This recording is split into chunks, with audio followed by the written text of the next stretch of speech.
60대 퇴직 부부, 월 생활비는 얼마일까? 퇴직을 앞두고 있거나 이미 은퇴한 사람들 중 아마 대부분 한 번쯤은 이런 고민을 해본 적이 있을 거예요. 내가 은퇴하고 나면 과연 얼마 정도의 돈이 필요할까? 월 생활비는 어떻게 될까? 퇴직 후에 맞이하는 생활이 생각보다 훨씬 달라질 수 있다는 건 이미 알고 있지만 그 변화를 현실적으로 상상하기가 쉽지 않죠. 특히 60대 퇴직 부부는 더 고민이 클 수밖에 없습니다. 아이들 다 커서 경제적으로 독립했지만 여전히 삶의 기반은 서로에게 의존하고 있는 경우가 많으니까요. 그럼에도 불구하고 은퇴 후에는 예전처럼 매달 고정된 월급이 들어오지 않으니까 자금 관리가 더 중요해집니다. 어떤 경우에는 퇴직금과 연금으로만 생활해야 하기도 하고 또 다른 경우에는 투자나 사업을 통해서 추가적인 수입원을 마련하기도 하죠. 그렇다면 60대 퇴직 부부는 월 생활비를 어떻게 관리해야 할까요? 먼저 이 질문에 대한 답을 찾기 위해 세 가지 현실적인 사례를 들어볼까 합니다. 사례 1. 김씨 부부, 자산은 있지만 계획이 부족한 경우. 김영희 65씨와 박남규 68씨는 35년을 한 직장에서 열심히 일하다 퇴직한 부부입니다. 퇴직금은 약 1억 2천만 원, 그리고 국민연금과 공적연금까지 더해 월 300만 원이 조금 넘는 금액을 받습니다. 이들은 퇴직 후 조용한 시골로 내려가 여유롭게 살 계획을 세웠습니다. 그런데 문제는 생활비가 얼마 정도 필요한지 구체적으로 계산하지 않았다는 점이었습니다. 김씨 부부는 매달 두 사람의 생활비와 집 유지비를 포함해 약 500만 원이 넘게 필요하다는 사실을 알게 되었습니다. 생각보다 생활비가 많이 들어갔던 거죠. 의외로 의료비나 여가활동, 가끔씩 외식을 하거나 여행을 떠날 때 필요한 비용들이 예상보다 커서 예상보다 빠르게 자산이 소진되기 시작한 것입니다. 이들은 그 후 생활비를 조금 더 현실적으로 조정하고 남는 자금을 투자하는 방법을 배우기 시작했습니다. 특히 저축과 연금 외에도 소규모로 시작할 수 있는 재테크 방법을 모색하면서 삶의 여유를 조금씩 찾을 수 있었습니다. 이들의 경험을 보면 퇴직 후에도 지속적인 자산 관리를 위한 계획이 필요하다는 것을 알 수 있습니다. 사례 2. 이씨 부부, 두 사람의 월 생활비를 어떻게 나누나? 이문호 62씨와 한정숙 60씨는 두 사람 모두 퇴직 후에 자주 대화를 나누며 자신들의 경제 계획을 철저하게 세웠습니다. 특히 생활비의 경우 두 사람의 건강 상태와 취미 생활을 고려해 계산했어요. 그들의 월 생활비는 약 400만 원으로 이는 두 사람의 기본적인 생활비와 주거 비용을 모두 포함한 금액입니다. 이씨 부부는 또한 생활비 외에도 어느 정도 여유 자금을 두고 있었는데 이 자금을 건강보험이나 여행 비용 등 예기치 못한 지출을 대비하기 위해 따로 관리하고 있습니다. 한정숙 씨는 매달 일정 금액을 여행비라는 이름으로 따로 마련해 놓고 그것을 통해 여행을 다니면서 은퇴 후 삶의 질을 높이고 있습니다. 두 사람은 또한 자녀들에게는 경제적으로 독립해달라고 요청한 후 두 사람만의 여유로운 삶을 위해 매달 정해진 금액만을 생활비로 사용하고 있습니다. 이씨 부부의 경우는 자유로운 은퇴를 목표로 한 계획을 세웠기 때문에 자녀와의 관계도 원활하고 경제적으로 여유로운 은퇴 생활을 즐기고 있습니다. 사례 3. 박씨 부부, 단기적 불안에서 장기적 안정으로. 박종혁 64씨와 장미숙 63씨는 퇴직 후 처음 몇 년간 꽤 불안한 생활을 했습니다. 퇴직금을 모두 소비하고 연금만으로 생활하기에는 불안하다고 생각해 여전히 아르바이트를 하기도 했습니다. 하지만 그들은 점차 자기 주도적인 경제적 독립을 위해 노력하기 시작했습니다. 박씨 부부는 수년간 쌓아온 자산을 기반으로 조금씩 투자와 재테크를 시작했어요. 적은 금액이지만 주식과 펀드 투자 등을 통해 소득을 늘려갔고 그 덕분에 생활비의 압박에서 조금 벗어날 수 있었습니다. 초기에는 주식과 같은 고위험 투자로 손해를 보기도 했지만 점차 안정적인 투자처를 찾으면서 경제적 안정을 되찾을 수 있었습니다. 박씨 부부의 경험에서 중요한 점은 퇴직 후에도 계속해서 노력을 해야 한다는 것입니다. 안정된 생활이라는 목표를 이루기 위해서는 퇴직 후에도 계속해서 자산 관리를 하고 여유 자금을 관리하는 방법을 배우는 게 중요하다는 사실을 깨달았던 거죠. 전문가의 인사이트 월 생활비와 예산을 제대로 세우자. 전문가들은 은퇴 후 생활을 위한 월 생활비를 예측할 때 가장 중요한 점은 불확실성을 고려하는 것이라고 말합니다. 즉, 은퇴 후 갑작스러운 의료비나 예기치 못한 지출이 있을 수 있으니 예산을 너무 빡빡하게 짜지 말고 여유를 두는 것이 좋습니다. 또한 생활비 외에도 사회적 활동비, 취미활동비 등을 고려해 좀 더 넉넉한 계획을 세우는 것이 중요하죠. 연금 외에도 추가 수입원을 찾는 것도 현명한 방법입니다. 예를 들어 작은 투자나 사업 혹은 아르바이트 등을 통해 여유로운 생활을 만들어 나갈 수 있습니다. 또한 물가 상승률과 같은 변수도 항상 염두에 두어야 합니다. 장기적인 계획을 세우고 정기적으로 점검하면서 변동성에 대처하는 것이 가장 중요한 은퇴 준비법입니다. 마무리. 60대 퇴직 부부의 월 생활비는 그들 각자의 삶의 방식과 준비 정도에 따라 크게 달라질 수 있습니다. 그렇지만 중요한 점은 은퇴 후에도 지속적으로 자산 관리와 예산 조정이 필요하다는 것입니다. 김 씨, 이 씨, 박 씨 부부의 사례처럼 각기 다른 방법을 통해 자신만의 안정적인 은퇴 생활을 만들 수 있다는 것을 알 수 있습니다. 우리가 생각하는 것보다 더 중요한 건 계획이란 단순한 숫자가 아니라 실제로 우리 삶을 어떻게 꾸려나갈지에 대한 고민과 준비입니다. 퇴직 후 삶은 이제 시작일 뿐이에요. 더 나은 노후를 위해서 오늘부터라도 자신만의 생활비 계획을 세워보세요. 그리고 그 계획을 실행으로 옮기면 은퇴 후의 삶도 한층 더 풍요롭고 행복할 것입니다.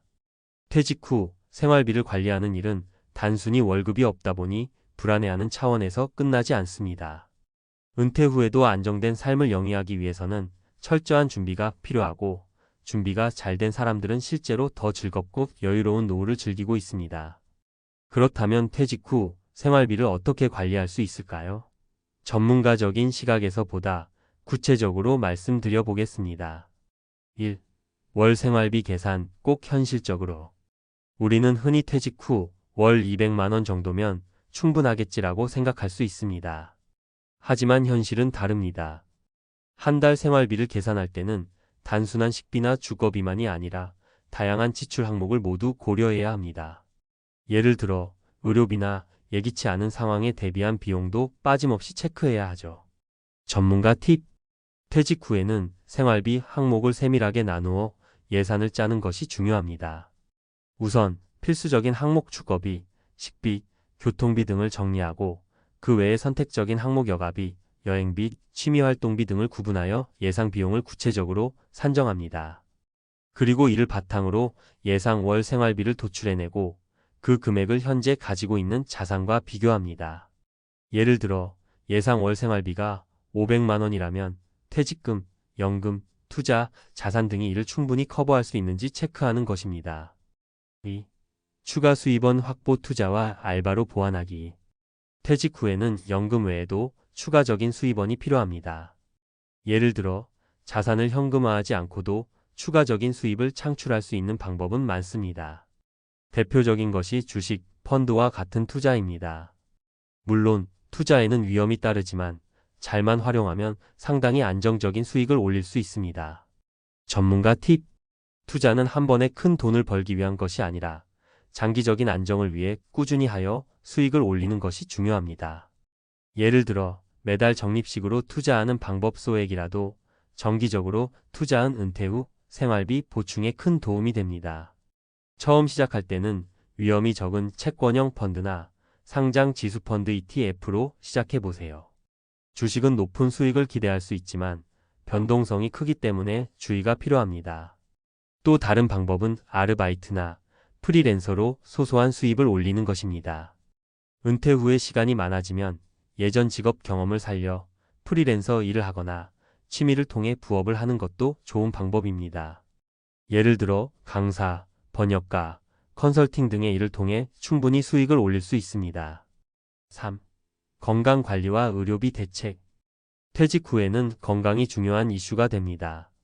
의료비는 생각보다 훨씬 큰 부담이 될 수 있기 때문에 은퇴 후 건강관리와 의료비 계획을 잘 세워두는 것이 중요합니다.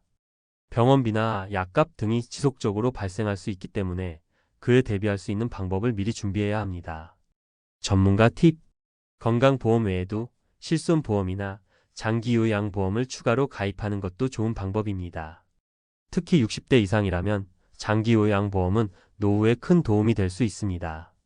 만약 자녀가 없다면 고령층을 위한 복지 프로그램이나 건강관리를 위한 공공기관의 서비스를 적극 활용하는 것도 좋은 방법입니다.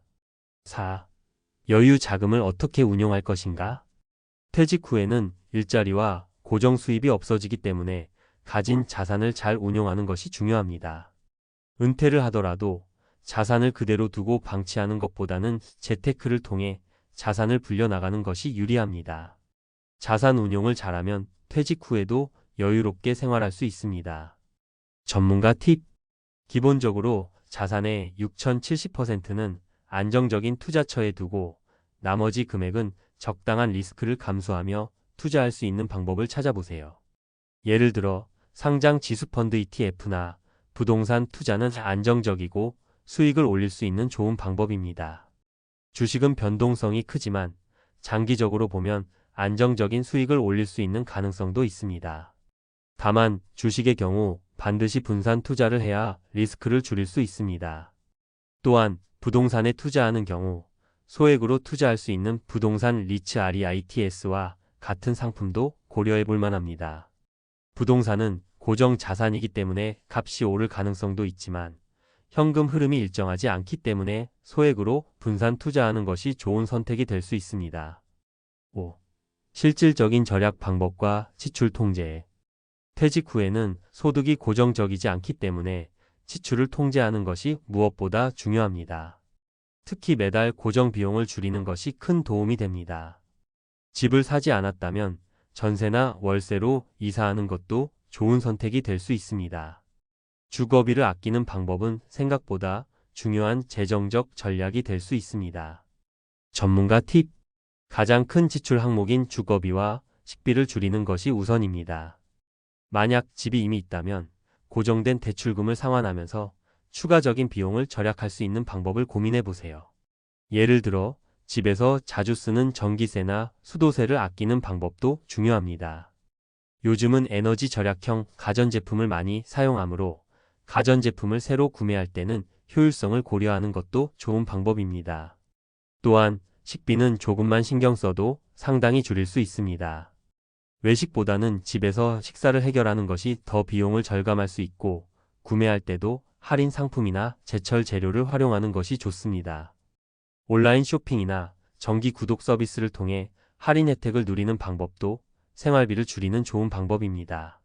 마무리. 퇴직 후 경제적 독립을 위한 지속적인 노력. 퇴직 후에는 갑자기 많은 변화가 생깁니다. 특히 경제적 자립을 이루는 것이 가장 큰 과제가 되는데요. 이 과제를 잘 해결하기 위한 핵심은 준비와 계획입니다. 월 생활비를 적절히 계산하고 자산을 제대로 운용하며 건강과 예기치 못한 상황에 대비하는 방법을 미리 준비하면 퇴직 후에도 경제적으로 안정적이고 행복한 삶을 살 수 있습니다. 오늘 소개한 다양한 팁과 전략을 참고하여 자신의 상황에 맞는 계획을 세우고 차근차근 실천해 나가시길 바랍니다. 안정된 노후를 위한 가장 중요한 점은 준비입니다. 퇴직 후에도 삶의 여유와 행복을 누리기 위해 오늘부터라도 작은 실천을 시작해 보세요.